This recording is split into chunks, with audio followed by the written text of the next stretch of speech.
नमस्ते। सनातन धर्म के सत्य की खोज में आपका स्वागत है।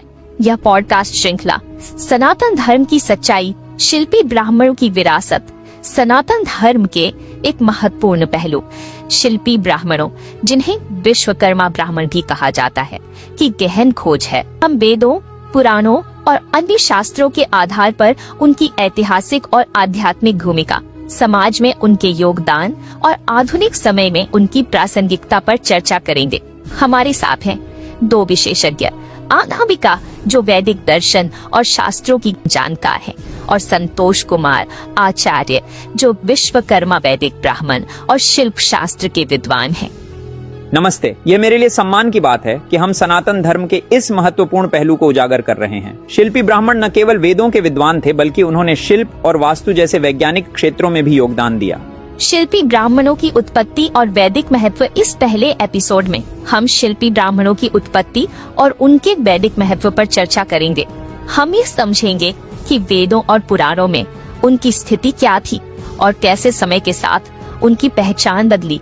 ऐतिहासिक पृष्ठभूमि शिल्पी ब्राह्मण, जिन्हें विश्वकर्मा या जांगिर ब्राह्मण भी कहा जाता है, 4 वेदों और शिल्प शास्त्र में निपुण होते थे।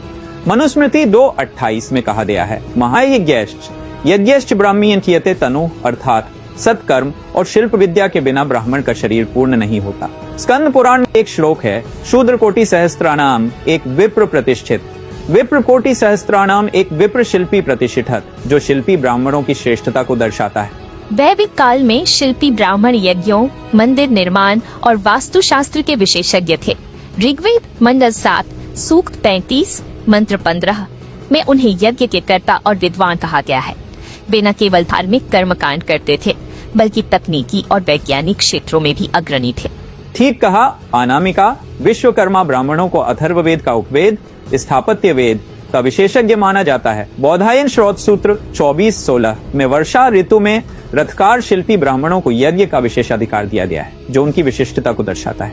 क्या शिल्पी ब्राह्मणों का कार्य केवल शिल्प तक सीमित था? शिल्पी ब्राह्मणों की तुलना अन्य परंपराओं जैसे जैन और बौद्ध वास्तुकला से की जा सकती है। जैन मंदिरों में भी शिल्प कला का महत्व है, लेकिन वैदिक शिल्प में आध्यात्मिक और वैज्ञानिक दृष्टिकोण का समन्वय है। उदाहरण के लिए नालंदा विश्वविद्यालय का निर्माण विश्वकर्मा ब्राह्मणों ने किया, जो एक स्थापत्य कला का उत्कृष्ट नमूना है। शिल्पी ब्राह्मण कौन है और उनकी वैदिक परिभाषा क्या है? शिल्पी ब्राह्मण वे हैं जो 4 वेदों और शिल्प शास्त्र में निपुण हैं। इसका स्कंद पुराण के अनुसार वे 1000 करोड़ ब्राह्मणों के बराबर हैं। क्या शिल्पी ब्राह्मणों का कार्य केवल शिल्प तक सीमित था? नहीं, वे यज्ञ, मंदिर निर्माण और राज्याभिषेक जैसे कार्यों में भी निपुण थे।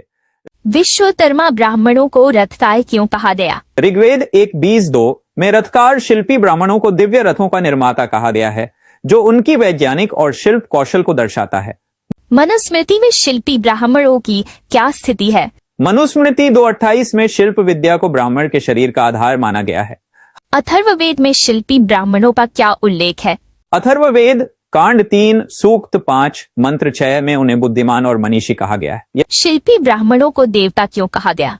यजुर्वेद 16:27 में रथकार और तक्षा शिल्पियों को नमस्कार किया गया है, जो उनकी दिव्यता को दर्शाता है। शिल्पी ब्राह्मण अन्य वर्णों से यज्ञ में भिन्न थे। हाँ, बौधायन श्रोत सूत्र में उन्हें वर्षा ऋतु में यज्ञ का विशेषाधिकार प्राप्त था। शिल्पी ब्राह्मणों को देवता क्यों कहा गया? क्या शिल्पी ब्राह्मण अन्य वर्णों से यज्ञ में भिन्न थे? हाँ, विश्वकर्मा ब्राह्मणों के 5 गोत्र सानन, सनातन, अहबून, प्रत्नासा, सुपर्णा हैं, जो दक्षिण भारत में प्रचलित हैं।